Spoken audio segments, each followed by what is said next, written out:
Assalamualaikum warahmatullahi wabarakatuh. Kami dari kelompok 1 genap grup matematika diskrit dari pendidikan ilmu komputer A. Di sini kami akan menjelaskan terkait kriptografi. Nah, kami terdiri dari pertama Donna Viviani, Sania Farhad, lalu saya sendiri Wendy Kardian. Nah, jadi apa sih itu kriptografi? Jadi kriptografi di sini itu adalah proses mengubah pesan untuk menyembunyikan maknanya. Itu pengertian secara garis besarnya. Jadi apabila kita ingin menyembunyikan arti dari suatu pesan agar tidak sembarang orang mengetahui arti tersebut, nah itu proses mengubah struktur katanya itu disebut kriptografi gitu. Biasanya ini tuh di zaman modern, zaman sekarang digunakan untuk keamanan jaringan, seperti untuk mengenkripsikan pesan, untuk mengenkripsikan data. Nah, jadi biar nggak sembarang orang itu tuh dia bisa mengaksesnya gitu. Terus sekarang tuh yang lagi tren tuh biasanya digunakan untuk cryptocurrency seperti itu. Nah, jadi kriptografi di sini tuh gak cuman hanya sebuah teka-teki gitu untuk memecahkan sebuah cipher agar bisa dibaca, melainkan juga sebuah the art of writing and solving the cipher gitu. Jadi itu tuh ada proses bagaimana kita menuliskan, lalu kita juga menyelesaikan dari apa sih isi atau makna dari cipher tertentu. Selanjutnya ada terminologi kriptografi yang terdiri dari plain text, encryption, ciphertext, and decryption.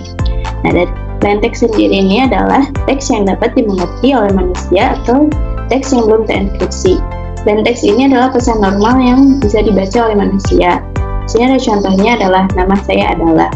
Selanjutnya ada encryption, yaitu proses mengubah plain text menjadi ciphertext agar plain text hanya bisa dimengerti oleh orang yang memiliki key. Di sini dinamakan non-encryption key. Selanjutnya ada ciphertext dengan definisi yaitu hasil encryption dari plain text yang diacak agar teks tidak sembarang dapat dipahami oleh orang lain. Ciphertext ini adalah proses pengubahan plain text dengan diacak random teksnya sehingga teks tersebut tidak dapat dibaca oleh sembarang orang. Sini ada contohnya, ada H7 DS52 NAJ 10 2S D8. Selanjutnya ada decryption, yaitu proses mengembalikan ciphertext menjadi plain text menggunakan decryption key yang hanya dimiliki oleh orang tertentu saja. Decryption key ini proses pengalihan ciphertext menjadi plain text sehingga bisa dibaca oleh manusia. Nah, selanjutnya ada metode dalam kriptografi. Metode dalam kriptografi ini terdiri atas Caesar cipher, substitution cipher, polyalphabetic cipher, dan transposition cipher. Nah, yang pertama itu ada Caesar cipher. Apa itu Caesar cipher? Caesar cipher itu merupakan algoritma kriptografi klasik yang dahulu digunakan oleh Julius Caesar untuk mengirimkan pesan rahasia atau taktik militer.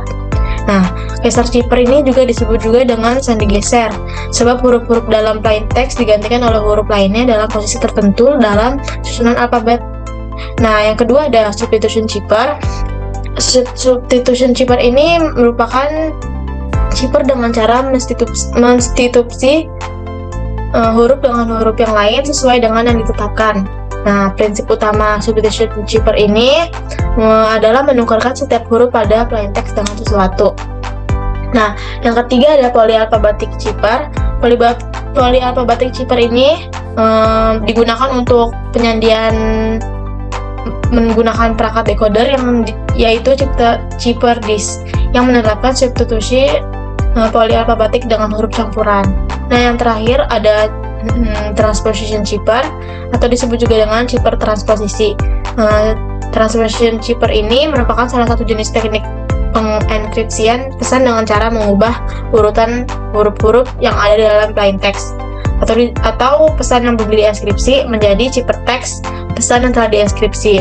Nah, dengan cara tertentu agar isi dari pesan tersebut tidak dimengerti kecuali oleh orang-orang tertentu. Di sini kita mengambil contoh untuk dijelaskan lebih jelas, yaitu Caesar cipher. Kenapa kita mengambil untuk lebih jelas Caesar cipher? Karena Caesar cipher ini sering digunakan dan meskipun bisa dibilang cukup simple dalam proses encrypt atau decrypt, tetapi terkadang complicated gitu. Jadi kelompok kami itu di sini memilih Caesar cipher, di mana Caesar cipher ini tuh dulu ditemukan oleh Julian Caesar pada zaman beberapa abad yang lalu. Nah, ini tuh ditemukan saat terjadi peperangan. Nah, tujuan di sini itu untuk menyembunyikan pesan dalam peperangan tersebut. Jadi proses Kaisar Ciper di sini itu adalah menggeserkan atau meng-cheat setiap huruf yang ada di dalam plain text tersebut sebanyak n huruf yang berlaku terhadap semua huruf yang lainnya gitu. Nah, contohnya di sini. Di mana di sini itu misalnya di sini M kita geser 3 huruf ke depannya. Jadi M jadi P. N juga sama jadi R. Nah, jadi itu tuh digeser 3 huruf. Nah, ada contohnya di sini. Ini ada kata plain text-nya itu adalah Momotaro. Kita akan geserkan 3 huruf ke depannya menjadi PR, WD, UR. Nah, contohnya seperti itu. Nah, Cipertext di sini tuh bisa gak cuman harus 3 digesernya ya. Terserah kita ingin mengenkripsinya menjadi berapa. Nah, ini tuh semakin tinggi nilainya, maka semakin sulit untuk si decoder untuk menyelesaikan apa sih arti dari Cipertext tersebut. Nah, jadi itu tuh polanya seperti ini ya. Nah, di sini juga ada contoh pertama, yaitu apabila Wendy Cardian dengan huruf alfabet seperti ini, maka Cipertext untuk Donna Viviani dan Sania Farhat adalah apa gitu. Nah, jika diperhatikan, W dalam kalimat Wendy ini sama dengan F. Berarti berjarak 9 huruf kan dari W ke F. Kemudian E ke N juga sama. E dan N juga sama, berjarak 9 huruf. Berarti maka jarak shift-nya adalah 9 huruf. Berlaku juga untuk huruf lainnya. Jadi semua huruf itu berjarak 9 huruf gitu. Jadi Donna Viviani Cipertext-nya yaitu MX WJ RER JWR gitu.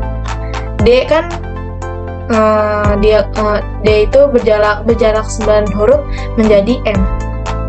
Begitu juga dengan O, X, begitu juga dengan huruf-huruf lainnya. Nah, sama juga dengan Sania Farhat. Sania Farhat itu 9 huruf juga. Jadi S ke B 9 huruf, A ke J 9 huruf gitu. Berlaku untuk semua huruf ya. Di sini ada contoh yang kedua, yaitu ada logo dari universitas. Di atas ada Universitas UPI yang membawa ada ITS. Nah, untuk Cipertext dari Universitas Pendidikan Indonesia itu adalah tertera seperti ini.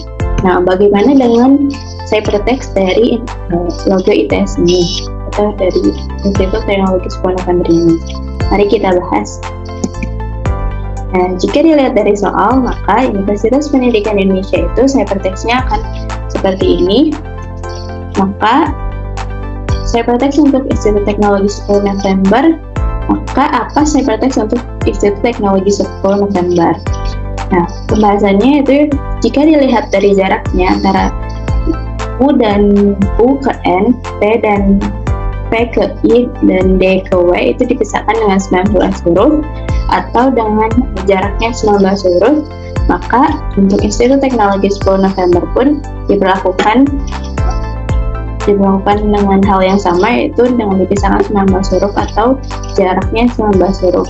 Maka Cipertext untuk Institut Teknologi 10 November adalah seperti ini, dengan jarak antara I ke B ini adalah 19 huruf. Nah, selanjutnya ini adalah quiz kecil. Di sini ada Elon Musk dan Mark Zuckerberg. Nah, untuk Elon Musk sendiri, Cipertext-nya adalah tertera yang seperti ini, ada RYBA-ZHFX. Maka untuk Cipertext dari Mark Zuckerberg apa? Kalau misalkan tahu, jawab di kolom komentar ya. Sekian yang bisa kami jelaskan. Maaf bila ada kekurangan atau kesalahan. Terima kasih sudah menonton. Assalamualaikum warahmatullahi wabarakatuh. See you.